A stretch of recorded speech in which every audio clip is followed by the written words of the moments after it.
Hello everyone, मी विनया टेंबे आणि आज माझा व्हिडिओ तुम्हा सगळ्यांना मनापासून धन्यवाद देण्यासाठी म्हणून मुद्दाम केलेला आहे. तुम्हा सगळ्यांचे मनापासून धन्यवाद. Thank you very much to all of you. कारण माझा साधारण हे व्हिडिओ सुरू करून मला दीड महिना झाला आहे आणि तुम्ही मला भरपूर प्रमाणात चांगला पाठिंबा देताय, कमेंट्ससुद्धा देताय, माझा चॅनल सबस्क्राईब करताय, व्ह्यूज पण माझे वाढतायत. त्या सगळ्याबद्दल मनापासून थँक्यू. आणि काही काही कमेंट्सना मला त्यांना सांगायचं आहे, पण ते तिथे लिहिण्यापेक्षा म्हटलं प्रत्यक्ष बोललं की जास्त छान वाटेल, म्हणून मी त्यासाठी आज हा व्हिडिओ करते आहे. बऱ्याच कमेंट्समध्ये मला असं दिसून आलं की त्यांना माझं अक्षर लहान वाटतं आहे. आजपासून, आजच्या व्हिडिओपासून मी माझं अक्षर या बोर्डवर मोठं लिहिण्याचा मनापासून प्रयत्न करेन, म्हणजे तुम्हाला व्हिडिओ बघताना त्रास होणार नाही. मी बोलते, एक्सप्लेन करते ते, आणि जोडीला मी लिहिलेला बोर्ड व्यवस्थितपणे तुम्हाला दिसेल आणि अक्षर वाचता येईल. दुसरी गोष्ट, एक कॉमेंट होती की हा बोर्ड जरा लहान वाटतो आहे, मोठा घेतला तर बरं होईल. ॲक्च्युली काय झालं, ह्याच्यापेक्षा मोठी साईज मी आधी बघितलेली होती, पण त्या व्हिडिओ करताना जिथे मी उभी राहते तेवढा तो भाग त्या बोर्डचा अडलाच जातो आहे. म्हणून मग मी विचार केला की आत्ता मी कसं इथे उभी राहिले आणि हे एक्सप्लेन केलं तर मी पण दिसते आणि बोर्ड पण दिसतो आहे. पण बोर्ड मोठा घेतला तर मीच जिथे आहे तो भाग अडलाच जातो आहे. मग काही त्याचा तसा प्रॅक्टिकली काही उपयोग होत नाही आहे मोठा बोर्ड घेऊन. म्हणून अक्षर मोठं लिहीन हे नक्की, आणि मग नंतर वाटलं तर निश्चितच बोर्ड पण मोठा घेईन. अजून काही कमेंट्स किंवा फोन्स मला येतात.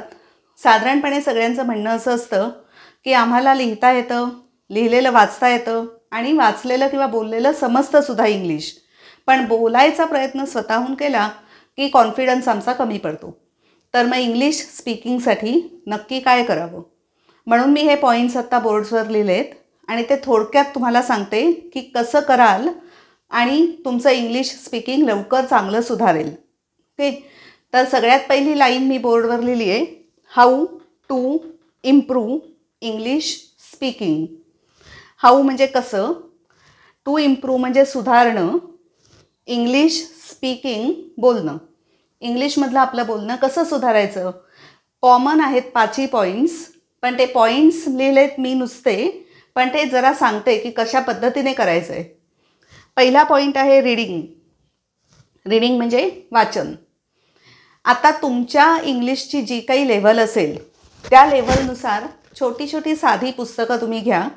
म्हणजे जर बेसिक लेव्हल असेल इंग्लिश तुमचं, तर लहान मुलांची जी मोठी चित्रवाली, मोठं प्रिंटवाली अशी पुस्तकं जी येतात गोष्टीची इंग्लिशची, त्यांनी सुरुवात करा त्यापासून.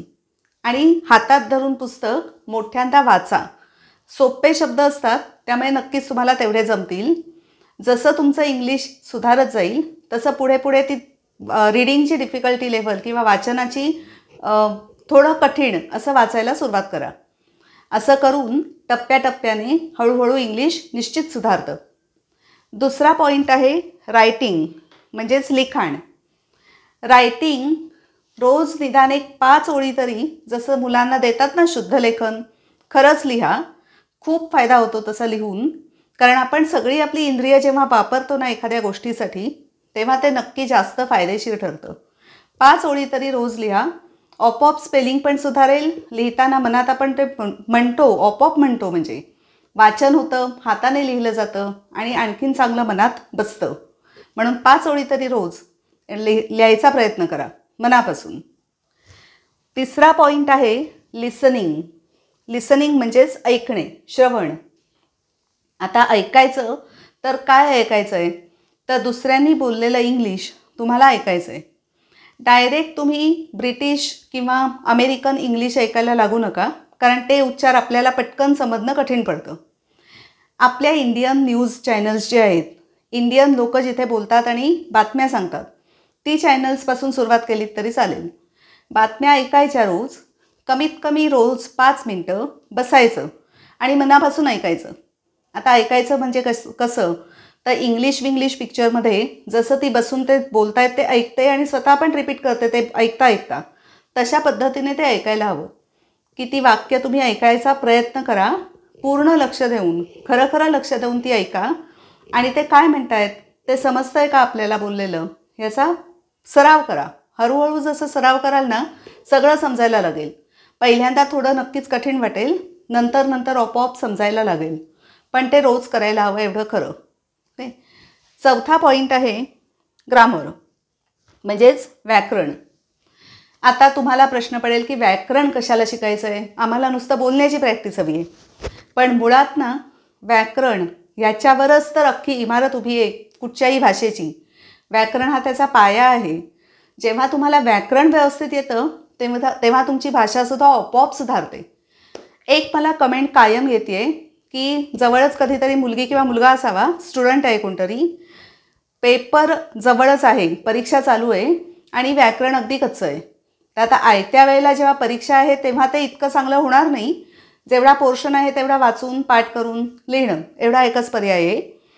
पण जेव्हा परीक्षा संपेल तेव्हा मात्र सगळ्या स्टुडंट्ससाठी पहिल्यापासून रोज नियमितपणे, अगदी नियमितपणे एक चांगलं पुस्तक घ्या पूर्ण व्याकरणाचं, म्हणजे ज्यात मराठीतून इंग्लिश ग्रामर किंवा इंग्लिश व्याकरण एक्सप्लेन केलेलं असेल, समजावून सांगितलेलं असेल.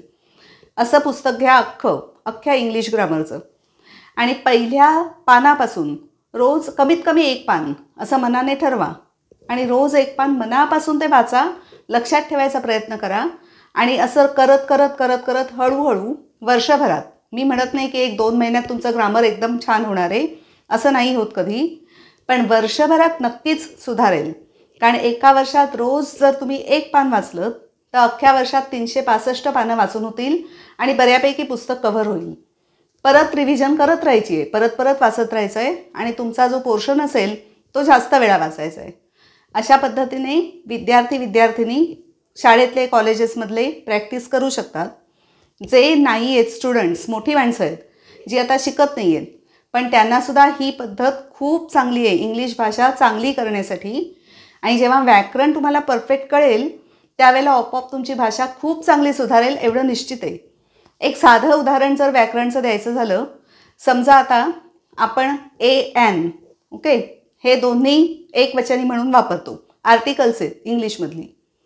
ए कधी वापरायचा आणि ॲन कधी वापरायचा हे जर माहिती असेल तर मग बोलताना आपोआप ते तसे शब्द वापरले जातील. म्हणजे फॉर एक्झाम्पल ॲन ॲपल, समजा म्हणायचं असेल ॲन ॲपल, माहिती असेल तर तुम्ही ॲन ॲपल म्हणाल, पण माहीत नसेल तर एक ॲपल ना, मग ॲपल, वन ॲपल चालेल, ए ॲपल मात्र रॉंग आहे. ॲन ॲपलच हवं आणि त्यासाठी व्याकरण चांगलं माहिती हवं. हे झालं साधं सोप्पं अगदी उदाहरण. प्रत्येक ठिकाणी जेव्हा आपण भाषा बोलतो, शब्द बोलतो, वाक्य जोडतो, रचना कशी असते ती करतो, सगळ्याच्या मागे व्याकरण आहेच. म्हणून हे व्याकरणाचं जे काही मी सांगितलं ते फक्त स्टुडंट्ससाठीच असं लिमिटेड नाही आहे, ॲक्च्युअली सगळ्यांसाठी ते आहे. ओके, त्यामुळे प्रयत्न करा. मी पण माझ्या व्हिडिओजद्वारे प्रयत्न करून तुम्हाला जास्तीत जास्त चांगलं सांगण्याचा प्रयत्न करेन. माझे व्हिडिओज पण बघत राहा परत परत. मी झटपट उजळणी म्हणून व्याकरणातलेच बरेचसे टॉपिक्स घेते, ती पण ऐकत राहा परत परत, आपोआप मनात बसतं ऐकत राहिलं की. 5वा पॉईंट आहे स्पीकिंग म्हणजेच बोलणे. हे सगळं साधारणपणे सगळी कशासाठी करतात तर छान फाडफाड इंग्लिश बोलता यावं म्हणून. मग ते बोलता कधी येणार आहे, जेव्हा तुम्ही प्रत्यक्ष बोलाल तेव्हा. जर तुम्ही काही बोललातच नाही, नुसतं मनातल्या मनात वाचलत, लिहिलं, सगळं काही केलं पण बोललातच नाही तर होणार नाही आहे. बोलायला हवं. समजा तुम्हाला कोणी मित्रमैत्रीण, शेजारी पाजारी कोणी भेटले की ज्यांच्याशी तुम्ही इंग्लिशमधून बोलाल तर खूपच छान. नाही असं कोणी भेटलं तर आरशासमोर उभे राहा स्वतःचे स्वतः आणि वाक्य जी काही तुम्ही रिव्हिजन केली असेल, प्रॅक्टिस केली असेल ती समोर बघून मोठ्यांदा बोला आणि बोलता बोलता आपोआप तुमचं इंग्लिश सुधारेल. असा प्रयत्न रोज केलात, हे सगळ्या गोष्टी 5-5 मिनटं प्रत्येक गोष्टीला जरी दिलीत ना, 25 मिनटं 5 गोष्टी आहेत, फक्त रोज 5 मिनटं द्यायची. अर्धा तास इंग्लिशसाठी म्हणून काढायचा. बरोबर 25 मिनटं होत आहेत 5 गोष्टींची. एवढं रोज केलं तर त्या अर्ध्या तासात खूप पुढे जाल तुम्ही इंग्लिशमध्ये आणि तुमचं तुम्हालाच 1-2 महिन्यांनी फरक कळेल की अरे खरंच माझी लेवल आधी होती त्यापेक्षा खूप चांगली सुधारली आहे. म्हणून हा प्रयत्न खरंच करा आणि बघा किती सुधारतं इंग्लिश. माझे व्हिडिओज तर नक्कीच तुम्हाला मदत करतील, ते निश्चितच बघा. आजचा पण व्हिडिओ जर आवडला असेल तर लाईक करा, शेअर करा आणि सबस्क्राईब करा. आणि मला नेहमी असाच कायम पाठिंबा देत राहा. कमेंट्स तुम्ही लिहित राहा. त्यातून मी पण बरंच काही शिकते आहे आणि म्हणून मला नक्कीच तुमचा गायडन्स पण हवाच आहे. आणि परत एकदा मनापासून सगळ्यांना, तुम्हाला सबस्क्रायबर्सना, जे माझे व्हिडिओज बघतायत त्या सगळ्यांना, आणि जे कमेंट्स मला काहीतरी सुचवत आहेत त्या सगळ्यांना मनापासून परत एकदा धन्यवाद. Thank you very much. बाय.